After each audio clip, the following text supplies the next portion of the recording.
Welcome back, true crime fans.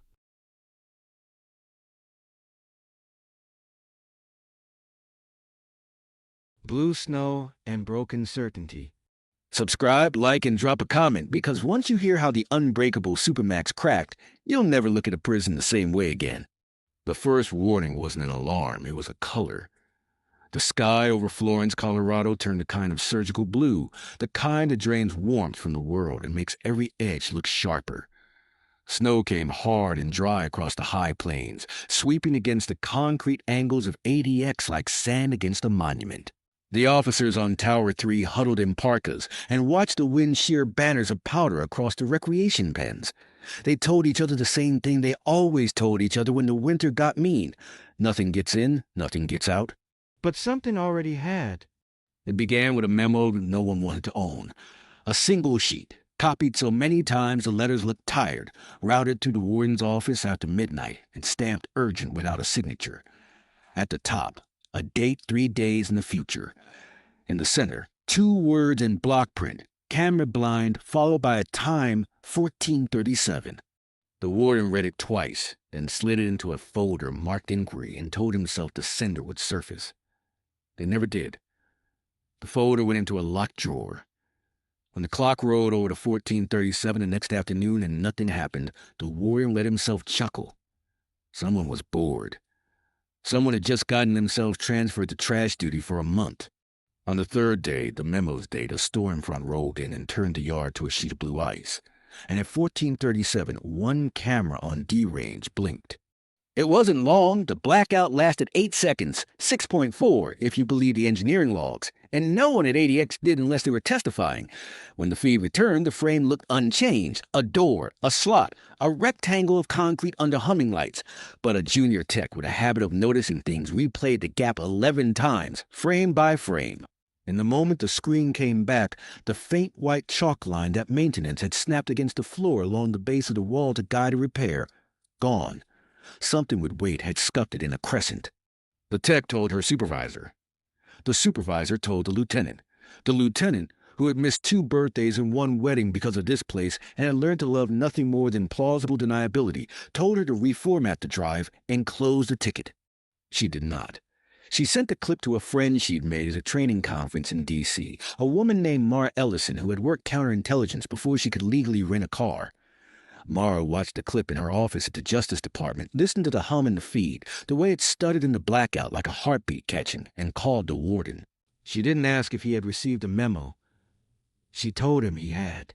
2 days later, she was on a plane to Denver with a hard case, a non-disclosure thick as her wrist, and the quiet suspicion she was arriving after the interesting part but before the explanation. ADX presents a lie that feels like truth. From the highway it looks permanent, carved, a geometry of refusal. Inside, it's all looped hallways and modular rooms, places that promise sameness and deliver it so relentlessly that men forget there are other ways to arrange a day. The tour they gave Mara lasted 42 minutes and avoided anything shaped like a question. She let them talk. She counted the cameras. She felt the hum. In the control room, a wall of screens looked back at her like an aquarium of captive realities. She asked to see D-range. The senior operator brought up the grid. Every feed had the same fluorescent stamp of institutional life. Concrete matte, steel reflective, shadow predictable.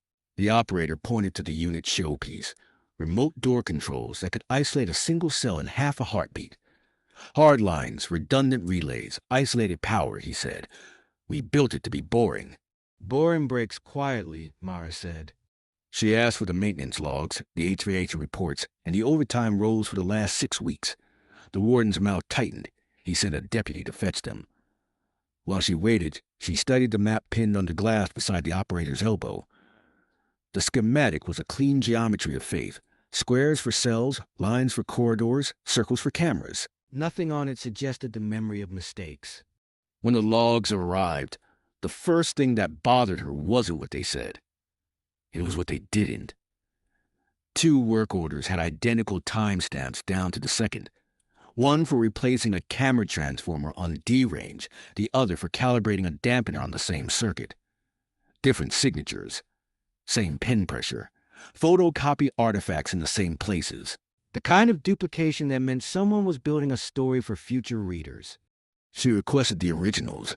The warden said they were off-site. She asked where. He said off-site again, the way you say a word that should end the conversation.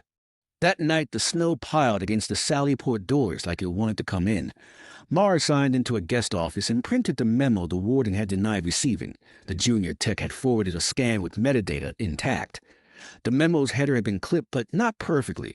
A sliver of watermark survived at the top edge, a stylized bolt inside a circle. She had seen it once, buried in a classified audit of a retired program that pretended to test prisons by attacking them with their own shadows. The kind of program that leaves behind men who still know the passwords. She called the tech. "Don't send another thing to this address," she said. "Buy a notebook and write everything you haven't told me. Then mail the notebook to yourself. If anyone asks, tell them it's your grandmother's recipes." She heard the young woman smile on the other end, tense and brave. "I don't have a grandmother," the tech said. "Make one," Mara said and hung up. At 3:12, D-Range breathed wrong again. The operators logged a transient anomaly consistent with power conditioning. 8 seconds, same as before. When the picture returned, a rectangle of shadow lay on the concrete of D-119 like a rug someone had forgotten to shake. The night supervisor marked it artifact and squeezed his eyes until the square disappeared. At 6:04, a lieutenant doing first rounds paused in front of D-119, bent and touched the floor. His finger came up black. He used the sleeve of his coat to wipe the mark away and looked up into the camera dome. He held the stare for 2 beats longer than a man who had done nothing wrong. At 8:10, a chaplain not assigned to D-Range scanned into D-Range anyway and stopped at D-119. He did not open the slot. He did not speak. He bowed his head. When he left, something white lay under the door, stopped by the rubber sweep. At 8:14, a janitor with clearance he did not need on a day he was not scheduled mopped the range. He paused at D-119 long enough to slide the mop head against the sweep until the white strip slipped back inside. The janitor's hands were so steady the camera had to invent motion blur. At 9:32, Mara asked to step into the range. The warden cleared his throat and said it would disrupt operations. She said operations were already a mural of disruption. She'd like to see the paint up close. He relented, as men do when they fear no will be remembered. D-119 looked like all the others, which is to say it looked like nothing. A steel door with a slot. A small circular lens above the handle meant to remind everyone that vision is a privilege extended from the outside in. The sweep at the bottom showed a faint pilcrow of white, the corner of a folded page. She glanced at the camera dome and said, "You have a magnet?" The warden looked confused. She took off her badge, slid its clasp along the floor, and felt the tug as the clip caught the paper. She pulled it through. It was a photocopy of a schematic printed with a dark vertical band where a copier's roller had smudged decades ago. The band ran straight through the belly of D-Range and into a rectangular void labeled in faint pencil Service Chamber B0. The void did not exist on the wall map in the control room. On the back, handwriting in block capitals, "The moment to prove a fortress is beatable is the moment it believes it isn't." Mara looked in the dome again. She said nothing. She slid the page into her coat and asked to see the sublevel. They told her there was no sublevel on the D-Range.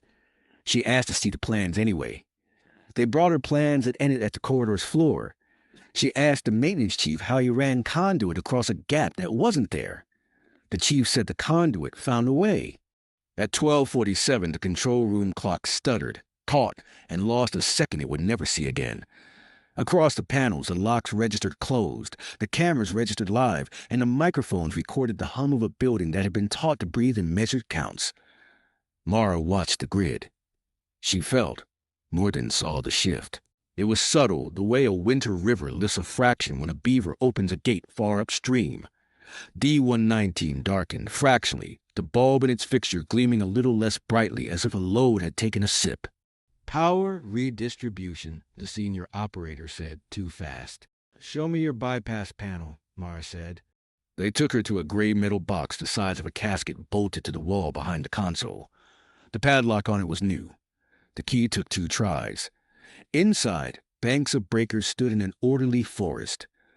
One had a tag wired to its toggle that read "Do Not Service, Wet Panel." The date on the tag was 6 years old. The wire was untarnished. The handwriting matched the memo. Mara lifted the tag and found another beneath it, older, flaking. The breaker's paint was clean where fingers had rubbed it often. She didn't touch it. She closed the panel and turned to the warden. "Who else has this key?" "No one," he said. "Then someone who isn't no one has it," she said. He looked at the operator. The operator lifted his hands. The hum grew louder until it was all Mara could hear. She thought of the words on the copy in her coat, of the 8-second gaps, of chalk scrubbed from a floor. Systems fail like people fail, incrementally, persuasively, and then all at once. At 14:37, as if the memo were law, the D-range grid blinked to black. 8 seconds later, the screens returned. Every door red, outline closed. Every camera green lit live. Every microphone needle humming where it always hummed. And yet, on D119, the rectangle of concrete under the slot held a new mark, a clean, wet boot print overlapped by a second, smaller print pointed the other direction, as if someone had entered and then left in the same breath. The warden stepped back as if pushed. The senior operator said nothing. Mara reached into her coat, put the copied schematic on the console, and drew a circle around the void that officially did not exist. "If there's no chamber here," she said, "we have to explain a footprint without a foot." no one volunteered. The snow at the sally port had begun to shear off the doors, melting just enough to slide. The afternoon light went glassy. On the console, a red indicator, one that nobody had ever seen lit, winked on and stayed on. It didn't flash. It glowed. "Manual override engaged," the operator whispered. "By who?" the warden asked. By the time he finished the question, Mara's phone vibrated with a blocked call and a message with no text, only a pin location inside the facility where no room had ever been. She looked up at the grid and felt the certainty in the room split along a seam no one had realized was there. The fortress wasn't perfect, and the people who knew it best were inside. She pocketed the phone, met the warden's eyes, and said, "Take me to the place you don't believe in."